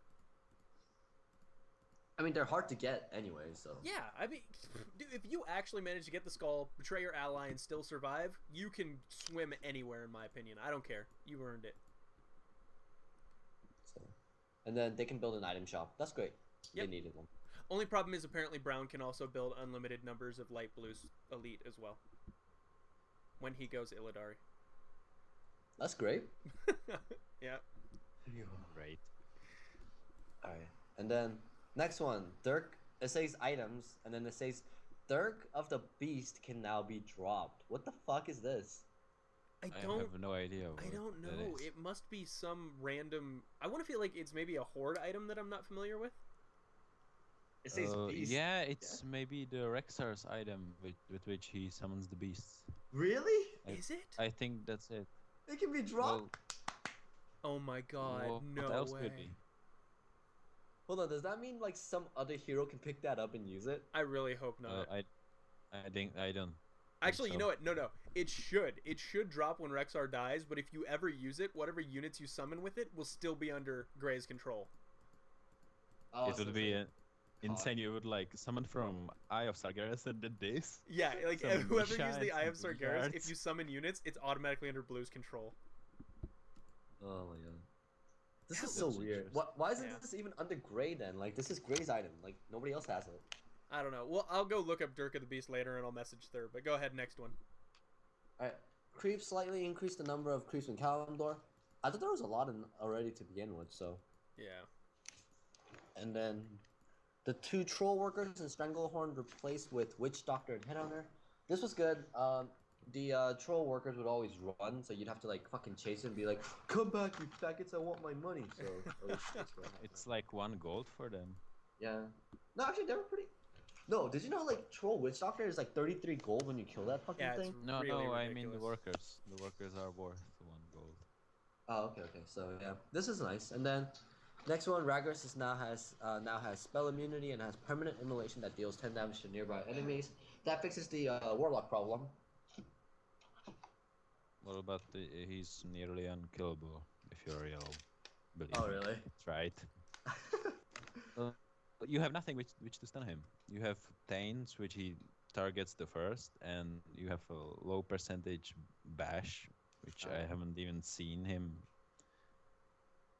And it's really unkillable if you are yellow. I think it's Really? like this. You know how people would just give 24 axemen and then be like, "Oh hey, here you go." Yeah, go ahead and kill get it now. Ragnaros. It won't be like that as much anymore. Like you actually have to invest, whether you're teal, you're dark green, or yellow, or anybody else for that matter now. Well, I think I've invested enough. I had 5 upgrades. Damn. And I've had 4 full control groups, full mortars, full taints, and I just went to kill him, and he raped my army. Like when I was a new player, and I was like, yeah, let's kill Ragnaros, and my whole army just melted, and it's the remake of history right What now. exact? Wait, why is it so much strong? I mean, it can't be just because of the spell immunity. Is it the immolation? No, the immolation, well, it adds up, but you can't stun him. You have nothing as yellow. Oh right, cause. Oh right, spell. Oh okay, that makes sense. Okay. Yep. I get it. But you depended on 2 heroes. You depended on Magnai with his Stormbolt and Yeah. occasionally Mirrodin with his AoE ability. And right now you have nothing. Okay, that makes sense. Okay. It's insane. Alright, and then the last one is Sethune has been made invulnerable for this version. I guess he's planning something big with it. Yeah, I've seen something like that. It's unfinished and he couldn't solve it in time, so he released it as it is. But the thing is, like, you can't get the gloves anymore. I'm totally okay Yeah. with that. Screw all you light blues. Screw you, Rexar. Screw everyone on Kalimdor, basically. I hate you. Oh, But shit. it's a fair point. I guess gloves, yeah, it's a nice reward. You know, it's like, hey, I won. Now I get 1,200 gold and some gloves. Isn't But it more? you're not getting that right now. But I do feel that it's making, in the few games that I've played in 1.5, it's making light blue and brown move out way quicker. Or whoever wins in Kalimdor, they don't sit around and start trying to get Cthulhu. No, they are like in Lordaeron or Northrend immediately. It's crazy how fast they go. Yeah, I guess it's a little bit better in that sense, but I mean, hopefully when Sethune comes out, like there will be that risk reward situation again. But Yeah. like slow players would always be slow. So I mean, like around the time like you're trying to get Sethune, right? You should just get one. How ideally it should be working is one person works to get it, the other person goes invade, vice versa. So yeah. Well, it should be more like Ragnaros. It's shorter but harder. Yeah, I would prefer that as well. Yep. Was that the last change? That's everything. Yep. All right, guys. I think we've had a good talk, and as we can see, we have a lot of stuff to work out, and we'll be doing periodic updates on the versions as they come out, because I like this version. And hopefully the next How Goes the War segment will be on another race again. We'll actually take a look at light blue. So I'm going to give you guys homework. I'm going to play light blue, you guys play some light blue, and we'll come back with our impressions on it for this version, okay? Yep, I'm cool with that. All right, sounds good. Thank you for joining me, UTL Unlimited. Say goodbye to everybody. Bye, you guys. Shout outs to diplomunion.com. Please visit there for suggestions, feedback, comments on the game. Please visit the metagame thread for replays. I got like 10 replays from Euro already on this patch alone, and I have to get that up soon. This fuck. Like, I'm lazy and I'm busy. So I'll Also, get that go up check soon. out the Games and Casting AWLR sub forum, which I am apparently now a moderator for. Oh yeah. If you want to post in there, I'll be talking about getting people's newbie games up together. Telling about my uploads. You can organize new player games or pro games if you want. Just go there and check it out. Anything related to the balance, however, go ahead and go into the regular Azeroth Wars Legacy Reborn forum, where you will see the metagame thread and feedback thread and stuff like that for getting the game in better balance or seeing how it's currently doing. And Ordo, go ahead and say hi to everybody and do any shout outs you want. Hi, I would like to make a shout out and about not using the faggot button. Really, don't use it. Just take it off your It's not keyboard, good. guys. Just get rid of that button. Yeah. Alright. And as Well, always, hopefully- if you think someone is bad, don't call them gay. That's my shout out to everybody. And thank you all. This has been Azothan, Ordo, and UTL Unlimited. We look very much forward to seeing you in these new games. 1.85, we'll be stress testing it. We'll be giving our feedback at diplomunion.com. Feel free to visit us there, and we hope to see you in game. All right, we'll see you guys later. Bye bye. Alright. Bye.